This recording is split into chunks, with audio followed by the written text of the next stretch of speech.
brothers and sisters, let us continue the book reading Reality at Dawn, written by Babuji Maharaj, chapter Ways and Means.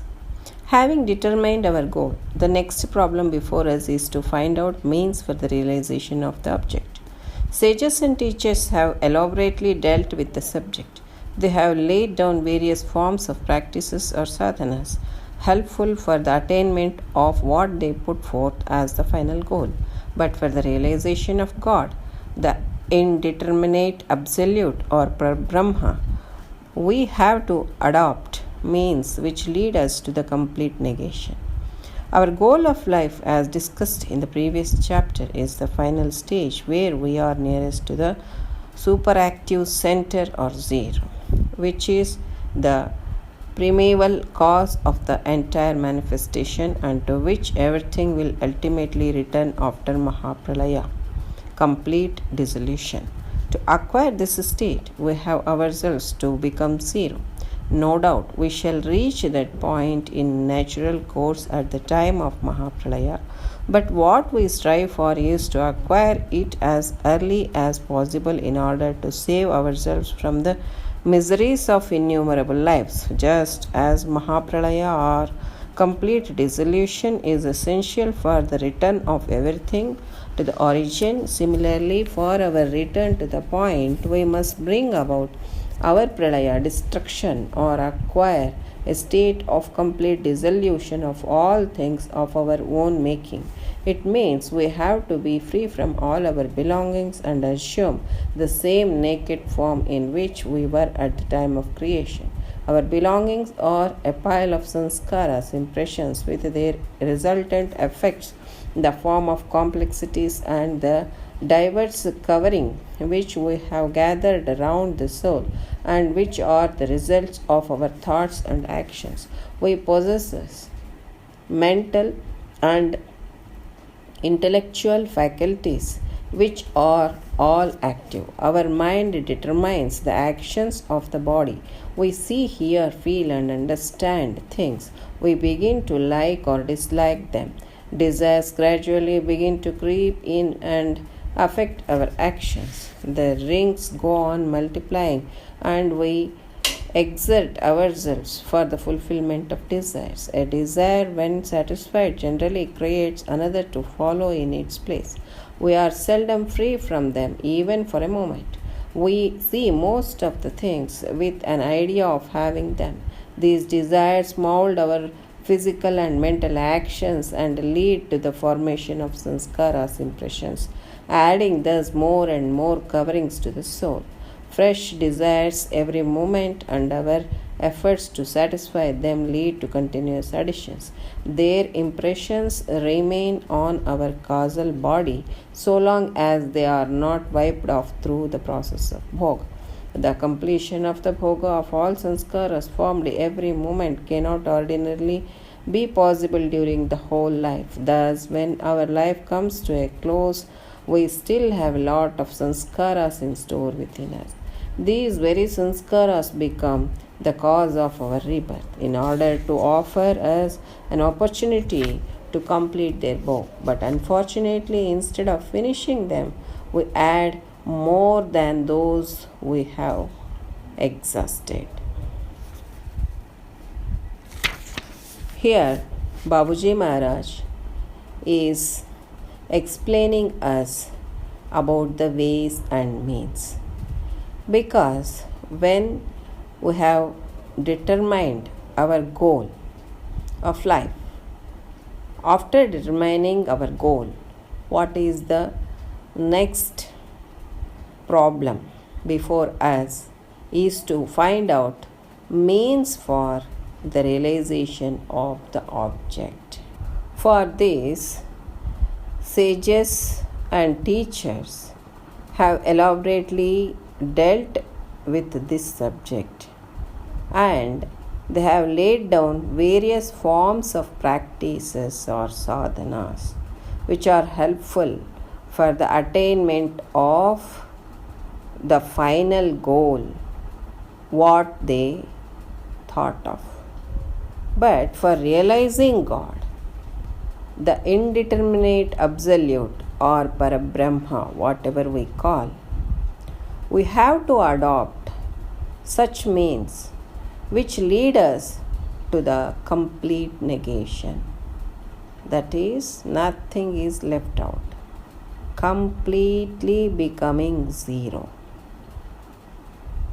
Why? Because our goal of life, as already discussed in the previous chapter by Babuji Maharaj, is the final stage where we are nearest to the superactive center or zero, and which is the main cause of the manifestation of this entire universe, and to which everything will definitely return after Mahapralaya, because everything has come from it and it has to go back to its origin. So, to acquire this state, we have to become zero. Usually, people may think that we should get that condition of negation, we should get that condition of zero or nothingness. It doesn't mean that we remain in our condition and something, a different condition will descend into us. That is not its meaning. We ourselves should dissolve everything and become zero. The so-called condition of ours should be the nothingness state. We should live in that state of complete negation. That is the meaning of that. So, no doubt, we shall reach that point in a natural course at the time of Mahapralaya. When Mahapralaya comes, everything should go and dissolve in that only. But what we strive for now is to acquire it as early as possible. Why to acquire it as early as possible? In order to save ourselves from the miseries of innumerable lives. If we are unable to achieve that final state of condition, invariably we have to take innumerable lives. We have to undergo all the miseries already we have tasted in this life. So, just as Mahapralaya or complete dissolution is essential for the return of everything to that origin, similar way, we have to create a state of pralaya or destruction within ourselves to simply dissolve the world which we have created within us. Regarding this, I want to share my own experience with all of you. I used to visit Raichur frequently to meet Raghavendra Rao Sahab, and my husband used to accompany me, and he used to take me to Raichur with all encouragement and interest. So we started our journey from Ballari to Raichur. There comes a place called Adhoni. From there, it takes around 2 hours to reach Raichur. When we are about to reach Adhoni, a sort of restlessness started in me. And I felt as if there is no meaning for my life, because I am visiting Raichur frequently meeting Raghavendra Appa and also participating in almost all satsangs. In spite of all this, the problem of my life stood as it was there in the beginning. It was not solved. So then what is the use of going 100 times or 200 times or participating in so many satsangs? Everything looked totally meaningless. Then the pang of my heart crossed its border and my eyes started shedding the tears. This process continued till we reached Raichur. So we reached Appa's house and my eyes were swollen. Then to hide all these things, I directly went into the bathroom and I washed my face and I came to Appa and sat, simply bowing my head down. Then my husband started reporting Appa. Appa, she is crying all the way from Mahadoni to Raichur. Then I consoled her not to weep, because when God destines us to bestow that condition, then only we will get that condition. Or even during Mahapralaya also, everything will be dissolved into that center. Then why we should bother about that now and unnecessarily weep? Like that he told. For that, Appa replied immediately, yes. During Mahapralaya, complete dissolution of all the things will happen, invariably. But we want that condition now only. That's why she is weeping, he told. See, when I started reading these lines of Babuji Maharaj, just I recollected my experience which I had when I met Pujya Sri Raghavendra Sir. So, if we have to be free from all our belongings and assume the same naked form in which we were at the time of creation, we have to completely tear off all the layers which are formed around our pure state of condition, that is, around our Atma. See here, our belongings are nothing but a pile of our sanskaras or impressions, with their resultant effect in the form of complexities and the diverse covering which we have gathered round the soul, and which are the results of our thoughts and actions. We possess the mental and intellectual faculties which are always active.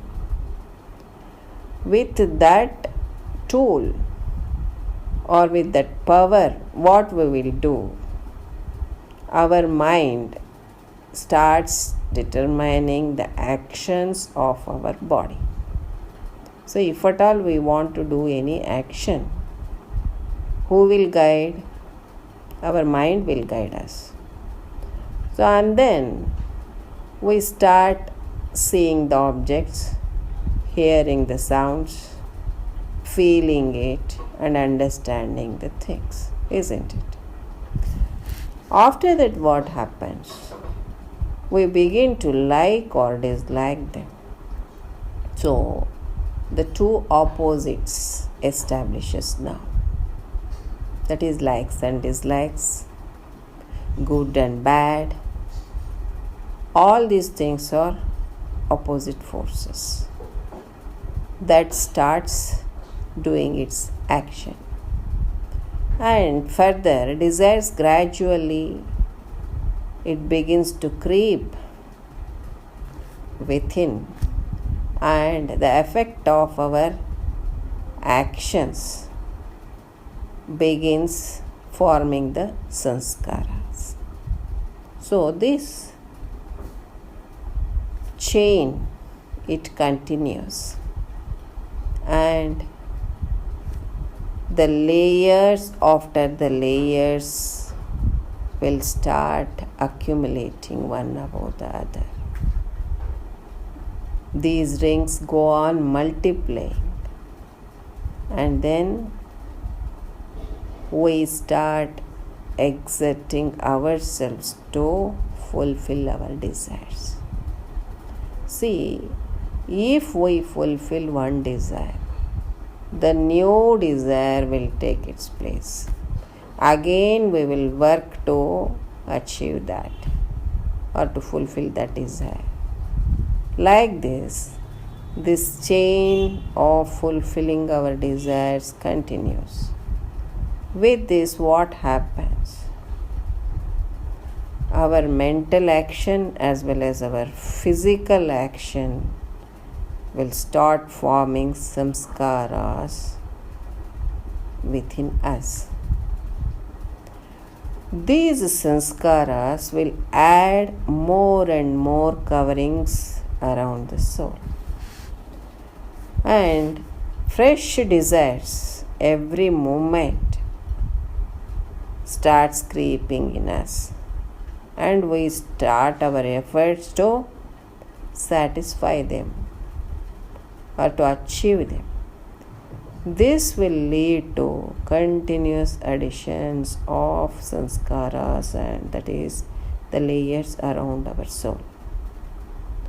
And the impressions remain on our causal body so long as it is not wiped off through the process of bhoga.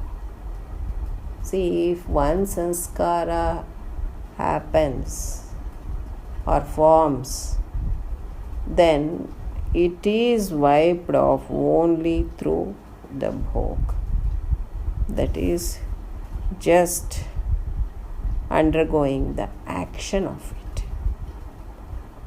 So until the bhog happens, the sanskara will not be wiped off. Because we have made bundles of sanskaras, and to complete the bhog of all the sanskaras is not possible within this lifetime, isn't it? It takes time. So if we leave our body or conclude this life with the remnants of our sanskaras, then we have to take one more birth to give the opportunity to complete the bhog of our sanskaras. That's the reason why we took this birth. This birth is the bhog of our previous birth. So unfortunately, what is happening? Instead of finishing them in this lifetime only, we are adding more and more than those who have exhausted already. There lies the problem. So, just to become sanskarahina, they will tell, that is impressionless, one should undergo the bhog in this life only, and one should stop making the sanskaras. So how to stop making the sanskaras? the technique Babuji Maharaj has already given us through the process of cleaning. Regularly, if we start doing cleaning, all our sanskaras will be wiped off and no further sanskara is created, and the sanskaras of previous life is taken care by our master. So, if we practice the process of cleaning sincerely, regularly, then it is very much easy to get rid of our sanskaras. So, dear brethren, let us do our practice as guided by our master, sincerely and regularly, to achieve our goal of life in this lifetime only. So, with this, I conclude today's satsang. Let us know more aspects in the forthcoming satsang. Till then, I take leave. Pranams. Namaste.